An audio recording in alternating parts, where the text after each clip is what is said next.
John C. McGinley here on the Rich Eisen Show once again. Good Thanks to see you, Johnny back, C. Look at you with your Giants lid. You love it, and you got your Stand Against Evil T-shirt. You got to represent, right? You are representing everything that's going on right now. I'll tell you what I'd like to talk about is any resolutions alternative resolutions that you might have. I could pitch one to you in the Coconuts about how ties aren't working in the NFL this year. So you would like to reconfigure the NFL rules on allowing for ties in the regular season? Let me float one with you. Float one, John. And I'm not going to retreat to what the colleges are doing, which is good. But I would like to suggest that as it stands now, if you score a touchdown, you automatically win. Right? Or the other team gets to respond. If the team that wins the toss, if they get a field goal, the team gets to respond. Right. But if the team that wins the toss scores a touchdown, it's ball game over. The same what happened with the Dallas Cowboys exactly happened on Sunday night. Yeah. I'm good with that part. Okay. I would suggest that field goals should be not a variable that can contribute to your win in overtime. You must score a touchdown. In other words, you must hit a home run. Then singles are taken out, and then everybody's swinging for the fences, and it's infinitely more interesting. Since field goals with a poor kid from Florida State. Aguayo. Oh, God. I think that you're ruining overtime with field goals.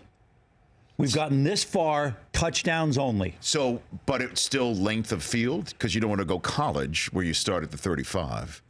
So, because to me, I like the NFL. Sure. I like the NFL overtime rules, John, because at least for instance, if a team has Devin Hester, certainly in his heyday, yes, you should not, or not to bring up bad tidings, but Deshaun Jackson as a punt returner. Yes. Okay, I don't mean to do that. I'm just giving examples of people who hit home runs. When did I become Johnny C. the punching bag? I didn't know that. I don't remember. But you should not remove that because college removes that from the game. No field goals. All overtime. I'm suggesting is no field goals. So kickoffs are there, punts are still there. Yes. Okay. You gotta score a touchdown. I'm floating this. I don't know because whatever is functioning right now is not working. But so you're saying also, and there is no such thing as a tie. We need a victory. If a sixth quarter is necessary, we're doing that. Yes. And so if we're trading touchdowns, after you score your first touchdown, because we're eliminating field goals, I get to return in kind. If I don't score a touchdown, you win. I would have liked to have seen Carson Wentz and the Eagles get back out there on Sunday night after Prescott and the Cowboys go. Same here. I'd have loved to have seen him try and match a touchdown, knowing that, okay, it's on the 18-yard line, 4th and 8. I'm going for it anyway here. Right. You can't go for damn a field the goal. torpedoes. Right. You know. What do you think of that idea? I'd like it. I'm just wondering if somebody, that you have to score a touchdown and somebody is going to have to score it in order to win. I mean, we're trying to make extra points relevant now by moving it back, and that's largely more interesting. By the way, if I may give a theory, if we're going to go deep in the weeds on this one, John C. McGinley, is that I think the moving back of the extra point is what's messing with kickers' heads. Why? Because you're on the hook. Goals. Just every in single terms, plate appearance. I'm just saying. Yeah, that it's messing with them. There's no other excuse or theory for why kickers are missing left and right. Guys like Gostowski of Brockman's Patriots. He missed that extra point in last year's AFC Championship. And what's he been doing this year? He's missed 3 field goals and 3 extra points It's this year. crazy. Crazy talk, John. You know what I mean? I don't know allegorically what it's similar to in baseball, but there must be something in baseball that's super boring.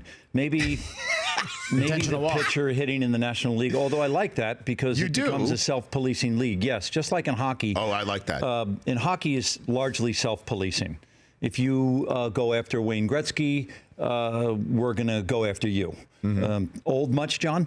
No. Look, you also sound like the best friend of Chris Chelios right there, too. Yes. And in the National League, if you go after my guy, you have to face maybe some chin music. Whereas you're not really going to have to face it in the American League. What do you think of your Giants, John? What's going on? You're wearing your Giants lid here promoting Stand Against Evil. I like us being on the receiving side of typical Giant mistakes from last year. The Cowboy receiver not getting out of bounds, the 4 interceptions we were on the receiving side of, 2 of which look like fair catches. So you're going week 1 and week recent. Yes. Okay. And so we got to remember, 5 or 6 times, you guys will have to correct me, last year, we had a lead with a minute or 2 minutes left. Well, fourth quarter leads were dreadful. That's why Coughlin lost his gig. That's why he lost his gig. And he's now handed it off to Ben McAdoo, who I believe, I don't have the specific information, but I do believe it's the largest play sheet in the history of play How do you sheets. get Ben to distill down that game planning to something maybe a little more manageable? How? We think he should make 2 of them and wear them like a sandwich board on the sideline. Eli clearly now has a pretty firm grasp of that offense. What are we, 2 years into it? Did he come from Green Bay 2 years ago, I think? Yeah. Well, Eli now has got it down. So it's not hurting Eli, but boy, you see that thing, that game sheet, and you just wonder. Well, Odell, I'd love to get your thoughts on him. You know, you're a high energy guy. What do you think of Odell Beckham being your guy, your face of your franchise? I'm good with it. I think he got the message a couple of weeks ago when he went a little overboard, and now he had a great game against the Rams, and I'm looking after a bye week for us to get it together a little bit. Yeah, against the I Eagles. think with those 3 guys, with the kid from Oklahoma, Shepard, yeah, and with Victor healthy again, if we could just get somebody healthy in the backfield who's effective, something's going to open up. I'll tell you what the Giants are missing, and traditionally we have it, is a big tight end underneath. I love when you go underneath. Mm-hmm. So you send those 3 guys deep and hit somebody Sure. 8 yards, like Gronk, 8 yards underneath. Right. And I wish we had a great tight end. Yeah, like half a Shockey. Half a Shockey. You take that right now. Yes. Larry Donnell is like 6'9", and he fumbles the ball left and right. I know. Half the time. I know. You got Will Tye. I mean, I know what I you're like saying. Will Tye. Will Tye's a great story, but he lines up at fullback more than he does Right. in the slot. John McGinley is here on the Rich Eisen Show, Stand Against Evil. Let's take a break. In 60 ticks the clock, I want to come back, talk more about what your new show is. Fantastic. We had Aaron Eckhart on the show yesterday. He got thrown into the fire down in Miami. He told us all about Any Given Sunday. Yeah, he's the being best. thrown in the fire. I'd love to get some of hell your of an best actor. stories from all that stuff. John C. McGinley is here on the Rich Eisen Show. Your phone calls is still also lurk here at 844-204-RICH. They're all lit, and I promise I'm going to get to as many of you as I can here on the rest of this Tuesday edition of the Rich Eisen Show. Every team needs luck, and what's a better good luck charm than a Denali NFL or college blanket by the Northwest Company, sold at EliteTeam.com. Radio audience, we are showing you what is now going to be John C. McGinley's when he walks out the door. A nice parting gift for you, a New York Football Giants Elite Team blanket. They're 2 blankets hand-sewn together with technology that keeps you comfortable in any temperature, whether you're on the East Coast or you're sitting there at Malibu as the sun sets. And also, it's great to cry into when your coach has a sandwich board-sized play sheet but only calls 5 plays. Shop EliteTeam.com to save 10% and get free shipping with promo code RICH. Elite Team, the official blanket of pure fandemonium. All right, let's talk about what's your best Oliver Stone story? What's your best one? Whether it's from Platoon, Wall Street. Oh, I have a pretty easy one. Oliver doesn't like people to. The command center on any set now has it's called Video Village. And Sure, so yes. There's a bunch of monitors that the director is tented in and watching all the action. The directors don't sit next to the camera anymore and watch the action. They're over in a remote area in Video Village. Yes. And some actors like to sneak into Video Village and see what's going on. And on Oliver's sets, Oliver Stone, if you're invited to Video Village, it's because you did something desperately wrong. It's tantamount to sticking a dog's nose into poop. And so one time on Wall Street, I was doing talk radio at the public at night and Wall Street during the day, and I got a little disoriented during this 17-day shooting period because Charlie and I were going out at night and they were shooting during the day. Oh, boy. And one time I did something, and Oliver's like, McGinley, someone bring McGinley to Video Village. And so I go to Video Village. Surely Oliver's going to show me, because we've been to the Philippines together. We've done Platoon, sure. We've been to the front together, and I'm like, wow, this is going to be pretty smoking. Oliver's going to show me how great I am. And he sits me down and he goes, McGinley, you're destroying the film. I was hardly prepared for that. And so you get back into Oliver's bandwidth, and you fall back into place. You don't want to be invited into Video Village. No, to be told you're destroying the film. You're destroying my vision. Everything I had was in this movie, and you're wrecking it, Rich. Thanks, Oliver. Where did Nicks and Chicks come from? Was that scripted, or did you make that one up when you told Buddy, I got Nicks and Chicks? That was on the page. I was on the page? Yeah. Boy, you nailed that, man. Yeah, that was on the page. What out of all your most, I guess that they're all your babies now, including Stand Against Evil, but that you're most proud of? When you came to see, the most exciting thing I've ever done was on stage with Bobby Cannavale and Al Pacino when we did a revival of Glengarry Glen Ross at the Schoenfeld about 2 years ago now, and you came, and it was every night it was the single most exciting thing I've ever done. It's a tiny little house in Broadway context, only 1,200 seats. And it was rock and roll every night.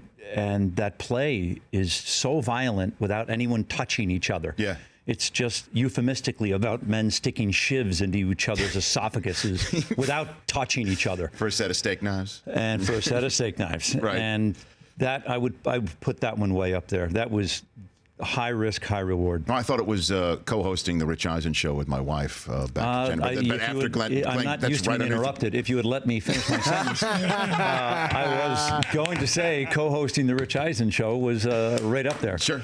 Okay. I'm fine with that. And now Stand Against Evil, which is on IFC, which will be every Wednesday night. A lot of fun. For 1 hour. We delivered the show, which is a half hour, to the head of the network in 2 episode increments. I was one of the producers, and so we shepherded it through post and delivered it to the network as quickly as possible. And it happened to be in 2 episode increments, and that's the way it was consumed by the head of the network. And he said, I'm putting this on for an hour a night, which is just the single coolest thing I've ever heard. So for the month of November, Stand Against Evil will be IFC's show pony. And you're playing an irascible sheriff, correct? I play Archie Bunker hunting witches. Or demographically, if people are not old enough to remember Archie Bunker, then it's Clint's character in Gran Torino hunting witches. It's a guy who's just lost his wife. He's lost his job. He really just wants to sit in his chair and watch the History Channel and have 10,000 beers. But he can't even do that because there's 172 witches who want to kill him. And so the go-to move has got to be a lead pipe to the head. What else are you going to do? You don't have a pixie dust or a ray gun, so you take a lead pipe and you hit them in game, set, match, point. That's fun, man. That's fun. The show's great. It's very subversive. It's similar in tone to An American Werewolf in London, in as much as it tries to straddle horror and comedy, which is very hard to do. And we nailed it. Stand Against Evil, again, on IFC. Written by the guy who, one of the great writers on The Simpsons, Dana Gould. And so we kind of had the comedy covered from kind of the Scrubs and Simpsons side of the ledger. Sure. And then Dana's also one of the great horror fanatics on the planet. And you shake that cocktail up and you get Stand Against Evil. Shushing! There you go. John C. McGinley here on the Rich Eisen Show. Not to get too personal here, but, I mentioned Chelios is a friend of yours. So is McEnroe.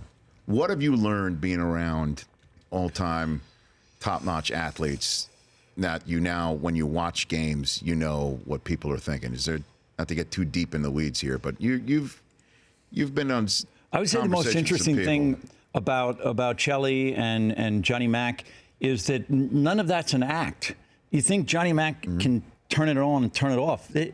When you take him out to play golf, it's on. And when you're playing bocce on the beach with Chelly, it's full on. Does he cross-check you? What happens there? No, but if you ain't cheating, you ain't competing. And so it's full on. So unless you're going to bring your A game, you might as well just have a cocktail and watch. I'll never forget, we're just working the U.S. Open with John McEnroe. The best. Okay, at CBS. Single greatest on the planet. And he walks, because I did one year an Arthur Ashe event right there on Arthur Ashe, the main court, the whole How cool thing. is that? So I was doing it with him, and I was doing it with Mary Carrillo.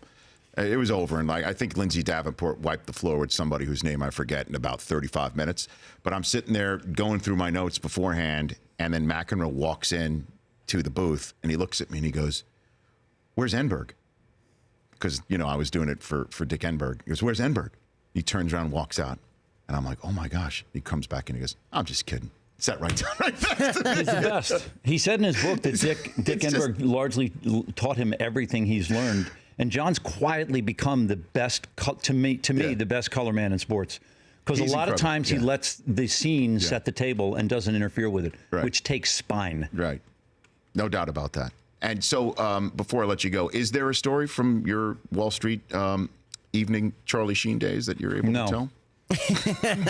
No, That Rich, is the there correct certainly answer. is not. No, there's not. There's not even one that you could even... Charlie and I were going out every night, and the agreement with Oliver and Wall Street was that I would be up to the public on Lafayette Street there in Lower Manhattan. Sure. We were shooting right next to the Woolworth building, and I was to be wrapped by 7 o'clock. So equity half hour is 7:30 for an 8 o'clock curtain. And so that allowed a Teamster to get me up to the public in 30 minutes, which is way too much time and should have been fine. But we got behind every day, later and later. And so Oliver was wrapping me at 4:15 and 5:00, and I'm from the Wally Pipp Lou Gehrig school. My understudy's not going on. And so I'd show up. One night they were in Places, and, I'm out on stage with Eric the whole time in talk radio, and this jackass had my wardrobe on. And so I was in the wings, and I said, you can't go on. To your understudy? Yeah, and so I kicked him out, and I went on, and about 11 minutes into the play, as an actor's dream, which turned into a nightmare, a pin spot hits the character, and you go down in one, which is the closest point to the audience in the center stage, which is that spot is called down in one. That's the light cue. And so you're down in one, a pin spot hits you, and I have 11, 12-minute monologue about Eric Bogosian's character. And 2 sentences into it, I forgot the next line. Oh, no. And there's only 320 people, but there might as well have been 5,000. Oh, my God, I'll start crying telling the story. And I sat there, and it wasn't there. All I could think of was Oliver yelling at me and Charlie and whatever stuff we were doing the night before. And it wasn't there. So I turned around, and I went back to my station, and the stage manager called the next light cue, and Eric picked it up, and we kept going, and I missed the next night, and it was the most horrifying moment I've ever had on stage. You're tearing up talking about it. It was horrible. It was horrible. And so we can pin that on Charlie Sheen, in a way? No, you can pin it on my arrogance about it's okay. The understudies are there. I understood John Turturro for a year on Danny the Deep Blue Sea before I went on, and that's where Oliver found me. Understudies are there for a reason, and I just didn't know what the next line was. Did you see that Charlie Sheen tweeted at the Indians saying, "Hey, I want to throw out a first pitch"? Is that going to happen? I don't believe. Could it be if there's a Game 7? Oh, could you imagine? I mean, Wild Thing comes out Game 7. Who's throwing it out tonight? Dennis Martinez, El Presidente. That's pretty good. Yeah, That's tough to trump that one. That's pretty good. Good to see you, pretty John darn good. McGinley. Congrats on Stand Against Evil in advance. The notices, the reviews are off the charts. And Yeah, we didn't get reviews like this for Platoon, for God's sake. They didn't want an Oscar. Give me Stan. I'm fair catching Stan reviews. 10 Eastern, 10:30 p.m. Eastern, back-to-back episodes tomorrow night, and Stand Against Evil. You're the man. Good to see you. You're the best. I love you. Same here. Same here. John C. McGinley here on the Rich Eisen Show. We'll take some of your phone calls and a surprise one-year extension in the National Football League Correct. to tell you about when we come back here. Who won the week-to-week Player of the Week? The Snickers You're Not You When You're Hungry week-to-week Player of the Week. Week-to-week player of the week is the Minnesota Vikings defense. Yeah. Doug Peterson finished second. Yes. Phillip Rivers third. There you go. So the same defense, just different weeks, and they're now in the outhouse. Gus Bradley got a one-year extension to the Jacksonville Jaguars. 14 wins. Everybody thought after that dreadful Thursday night football performance he was going to get bounced. As a matter of fact, they threw the offensive coordinator overboard. Wow. He's a good guy. He's got one more year, I guess, to deal with it. Half this year and then one more year next year. Maybe he eats it next year, but that's incredible. One-year extension? 3 offensive coordinators. What are the most wins since he's been there. Jacksonville's ever had in a season? 8, 9? No, I think it's Coughlin. Coughlin was They got, went by to the way. the AFC Championship back in the day. Now that it was Coughlin. That's the rumor that they were going to go get Coughlin and bring him back into the league and stick him down there and just be the anti-Gus Bradley. And They played for the NFC Championship. AFC Championship. They were the. I would never have gotten that. Yes, they did against the Broncos, right? Or no, they bounced the Broncos one year.